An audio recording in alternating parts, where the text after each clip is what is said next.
د ایران لخوا سرحد ته تازه دمي پوځیان او ټانګونه استول. کونړ او ننګرهار کې د پاکستاني الوتکو ګزمې جزئیات همدلته وګورئ او چینل سبسکرایب کړئ. پاکستاني جیټ الوتکې یو ځل بیا افغان خاورې ته ننوتې دي.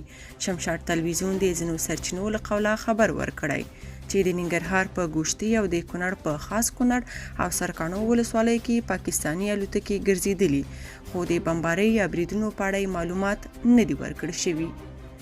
بلخوا ایران له افغانستان سره ګډې پولې تر څیرمه تازه دمي ځواکونه او زغروال ټانګونه ځای پر ځای کړي.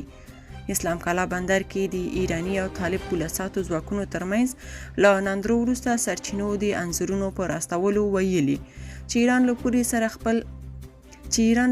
سره خپل امنیتي او دفاعي تیاری زیات کړی دی. سرچینو دوشنبه د غویي پر 5مه له 8 صبح ورځپاڼې سره په خبرو کې ویلي چې ایراني تازه دمي ځواکونه له زغروالو ټانکونو سره د افغانستان او ایران ګډې پولې دوغارون کې ځای پر ځای شوي دي.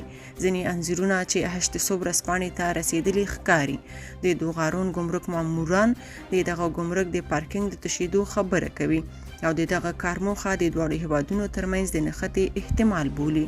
تر اوسه ایراني او طالب چارواکو په رسمي توګه په دې تړاو څه نه دي ویلي. په دې وروستۍ کې د ایراني او طالب پولساتو ترمنځ ناندرۍ زیاتې شوي. تاسو په دې اړه څه نظر لرئ؟ کومنټ کې شریک او چینل سبسکرایب کړئ.